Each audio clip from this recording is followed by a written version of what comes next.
Bernard Sananès, bonjour. Bonjour. Il y a eu beaucoup de surprises dimanche lors du premier tour de ces élections régionales. Est-ce que l'abstention historique, explique à elle seule le décalage entre ce que les sondages laissaient entrevoir et le résultat du vote? Bon, déjà, il y a toujours des surprises dans un scrutin et c'est normal, c'est bien, ce sont les électeurs qui ont le dernier mot.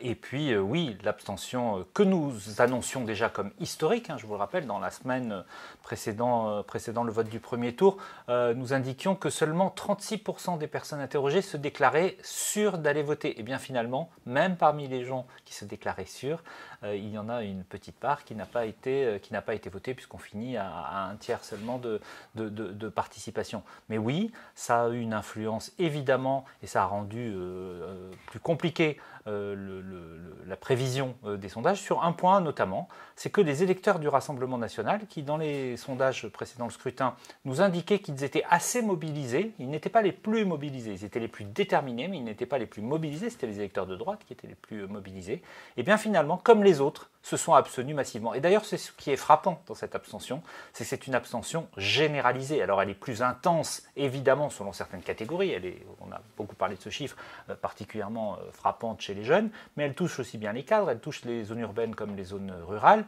et même chez les seniors, on passe à peine la barre des 1 sur 2. Donc c'est plutôt l'intensification de l'abstention qui est le phénomène marquant de ce premier tour. Et est-ce qu'elle a touché particulièrement les électeurs du Rassemblement national? Vous disiez plutôt oui. D'habitude, on a tendance à dire quand il y a de l'abstention, ça favorise les partis les plus protestataires. Pourquoi est-ce que c'est pas le cas cette fois-ci? Ça veut dire quoi? Bien, moi je pense qu'il y a une raison, la politique. C'est que finalement, on se rend compte que le Rassemblement national n'a pas réussi à mobiliser le vote de la colère.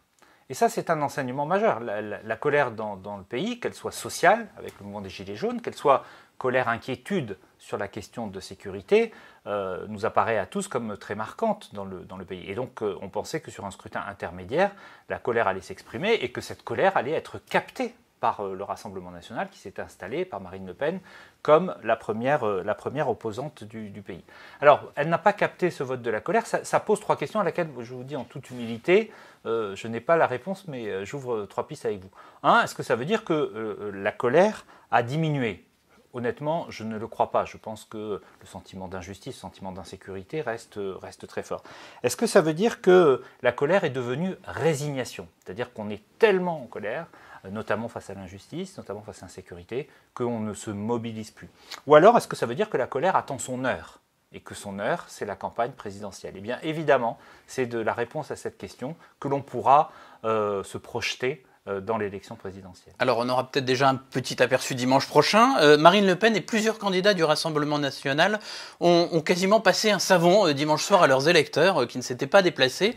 C'est assez inédit. Est-ce que vous pensez que ce sera plutôt efficace ou contre-productif en vue de ce second tour dimanche soir? Vous avez raison, c'était assez surprenant. C'est rare qu'il y ait une inversion de tendance. Par contre, il y a parfois des corrections entre les 2 tours. Et on peut s'attendre, par exemple, à ce que l'électorat du Rassemblement national se mobilise dans la région qui sera la région phare de dimanche, celle où il peut encore espérer gagner. Il y a d'autres régions où ce n'est pas totalement impossible. On regardera ce qui se passe en Bourgogne-Franche-Comté, même s'il semble qu'il y ait eu union de la gauche. Mais en Rassemblement national, il y a visiblement des réserves de voix pour Thierry Mariani. Et donc cet appel à la mobilisation peut sans doute, j'allais dire, dégeler quelques abstentionnistes. Alors justement, il y a cette région où le RN a encore un espoir de l'emporter, la région PACA. L'affaire s'est quand même compliquée hier avec le retrait de la liste de gauche menée par l'écologiste Jean-Laurent Felizia, pour éviter justement l'élection de Thierry Mariani. Alors certains considèrent que le pari de Mariani est déjà perdu, il faut être prudent là-dessus. Je pense qu'on ne peut pas dire ça aujourd'hui. Vous savez, il y a 2 fronts républicains. Il y a le front républicain des états-majors et il y a le front républicain des isoloirs. Et le front républicain des isoloirs, il a beaucoup reculé dans ces derniers mois. On voit bien qu'il n'est plus systématique, il n'est plus un réflexe, un automatisme, notamment dans l'électorat de gauche, qui peut se dire, bien, écoutez, je préfère l'abstention. Je ne suis pas d'accord avec ce retrait, je préfère l'abstention. Donc, dans les enquêtes, on avait, quand on testait cette hypothèse, près de 40% d'électeurs de gauche, de cette liste qui disaient non, on s'abstiendra. Alors, le contexte a changé. Thierry Mariani est en tête. Il est en tête un peu plus largement que ce que le début de la soirée électorale laissait entendre. Et encore une fois, il a dans cette région des réserves de voix. Il a par ailleurs des réserves de voix dans 2 petites listes qu'on peut qualifier de souverainistes. La liste de Debout la France et la liste de la Ligue du Sud, qui peuvent également se porter, dont les électeurs peuvent également se porter vers lui. Alors en tout cas, Thierry Mariani, vous le disiez, il est arrivé en tête en PACA au premier tour, là où beaucoup d'autres candidats ont été largement distancés. Je pense par exemple à Sébastien Chenu dans les Hauts-de-France. Qu'est-ce qui explique ce relatif succès d'un côté et puis ces échecs de l'autre? Quelles ont été les différences peut-être dans les campagnes menées? Est-ce que c'est une question de personnalité? Quand on regarde, on voit effectivement que Thierry Mariani, notamment par son profil, a réussi à capter une partie de l'électorat de droite. Et c'est ça la vraie. Il est rassurant pour certains électeurs qui viennent de la droite. Il est, j'allais dire, plus droite compatible. On a beaucoup parlé des Macron compatibles. Et puis surtout, l'électorat de droite s'est fracturé, fragmenté sur la question du vrai ou faux accord avec la République en marche. Et on voit bien d'ailleurs que dans des bastions de la droite, par exemple à Nice, Renaud Muselier ne fait pas un très bon score. Donc il y a des fractures dans un vote qui est avec une abstention très forte et donc qui se rapproche finalement, je ne vais pas dire que des militants, mais en tout cas des gens les plus engagés en politique. Cet événement a eu un impact sur l'électorat de droite. À l'inverse, qu'est-ce qu'on observait dans les enquêtes d'opinion sur les Hauts-de-France ou ailleurs d'ailleurs? C'est qu'un certain nombre pas loin parfois de 40 à 50% de sympathisants du Rassemblement national considéraient que le bilan de leur président sortant était un bilan plutôt positif. Et donc ça n'a pas là aussi motivé un vote sanction. Et finalement, il n'y avait dans cette élection ni vote sanction vis-à-vis des présidents de région, ni vote sanction vis-à-vis du pouvoir qui n'avait pas de candidats en place. Et donc, ce premier tour a plus ressemblé, j'allais dire, à un vote de quitus de bonne gestion des présidents sortants que vraiment un vote sanction. Pour finir sur la question du Rassemblement national, globalement, il obtient des scores inférieurs à ce qu'il visait, moins bons qu'en 2015. Qu'est-ce que ça change ou pas pour Marine Le Pen dans la perspective de la présidentielle? Alors, je crois qu'il faut se méfier des projections à partir des régionales. Pourquoi? Parce que c'est comme si finalement il y avait aujourd'hui 2 terrains de jeu. On jouait sur 2 stades différents. Le stade de la politique nationale, où l'affrontement Macron-Le Pen domine, et le stade de la politique territoriale, on l'a vu au municipal, on l'a vu dimanche au régional, où le match LRPS, pour faire simple, ou droite-gauche, domine encore. Par contre, une élection comme celle-là peut créer des dynamiques. Alors, si le Rassemblement national gagne PACA dimanche, j'allais dire, il effacera en grande partie sa contre-performance du premier tour. Si ce n'était pas le cas, cela ferait pour le mouvement du Rassemblement national un nouveau scrutin sans victoire, sans succès, et cela pourrait effectivement questionner, y compris à l'intérieur de ses troupes, la stratégie de Marine Le Pen. Mais ne nous projetons pas sur la présidentielle, par contre cela peut créer des dynamiques. Alors le plus gros perdant de ce premier tour, malgré tout, c'est sans doute En Marche, le parti présidentiel. Qu'est-ce qui fait que ce mouvement ne parvient toujours pas à se faire une place, ni dans les communes, ni dans les départements, ni dans les régions? Si je résumais, je dirais la marque Macron est peut-être solide, mais elle n'a qu'un seul produit. Voilà. C'est une marque monoproduit. C'est le président lui-même et personne d'autre. Et quand le produit n'est pas sur l'étal, je dis ça avec respect pour la fonction, eh bien les candidats qui le représentent n'arrivent pas à transférer la popularité relative, ou en tout cas la cote de confiance qui s'est améliorée, qui reste minoritaire, mais qui s'est améliorée, du président de la République. À quel point ça peut le gêner pour terminer son mandat et pour un éventuel deuxième quinquennat? Bien, tout repose sur lui.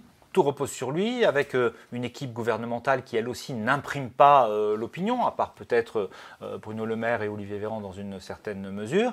Mais c'est vrai que le sentiment d'un président de la République qui est finalement assez seul à porter avec force le message politique. Et ça, dans une campagne électorale, surtout dans une campagne électorale de reconduction, campagne électorale où il y a évidemment beaucoup de critiques sur le sortant, plus que sur le bilan, eh bien, ça peut traduire un de ces affaiblissements. Mais deuxièmement, on voit bien aussi que cet échec, parce qu'on peut parler d'échec, aucun candidat de la majorité présidentielle ne dépasse la barre des 20%. C'est quand même significatif. cela peut remettre en cause aussi l'attractivité politique du macronisme. Est-ce que des personnalités, notamment des personnalités de droite, vont se dire est-ce que la marque Macron peut encore nous faire gagner?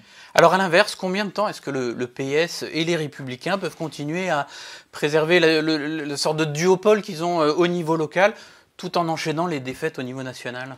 Alors, je crois qu'il ne faut pas se tromper. C'est d'abord la victoire des sortants avant la victoire des anciens partis. Alors bien sûr, comme les sortants sont issus de ces anciens partis, on dit qu'ils s'en sortent pas mal. Et c'est vrai, ils conservent leur bastion. Mais ils ne sont pas dans une dynamique de conquête. Je vais vous prendre un seul exemple. Les candidats de droite, quand ils sont sortants, font des très bons scores. Quand ils ne sont pas sortants, qui sont challengers, ils ne montrent aucune dynamique de conquête.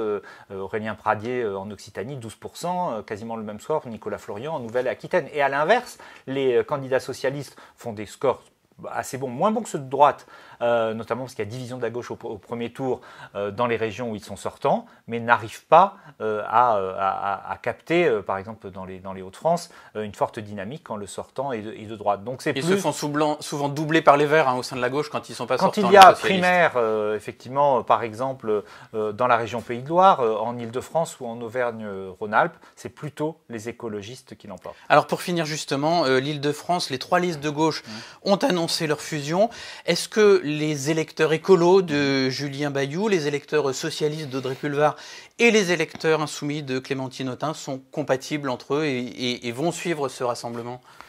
Vous savez, dans un vote qui est un vote très proche des sympathisants, on observait jusqu'à présent, soyons prudents, quand on testait ces hypothèses-là, des dynamiques de report à gauche qui se faisaient plutôt bien. Voilà. Maintenant, Valérie Pécresse, d'abord, elle sort en tête très nettement, donc la dynamique est plutôt pour elle. Elle peut aussi aller prendre quelques points, par exemple dans l'électorat En Marche, voire peut-être chez des électeurs qui avaient voté Rassemblement National. Elle insiste beaucoup sur les insoumis, l'extrême gauche, le communautarisme. Est-ce que ça peut perturber certains électeurs écologistes ou de gauche modérée? Ou électorat de la République En Marche, peut-être. Mais surtout, l'enjeu pour Valérie Pécresse, c'est de mobiliser son camp et que son camp n'imagine pas que l'élection est déjà gagnée au score du premier tour. Donc je dirais que Valérie Pécresse est favorite, mais qu'elle n'a pas encore course gagnée. Merci beaucoup Bernard Sananès.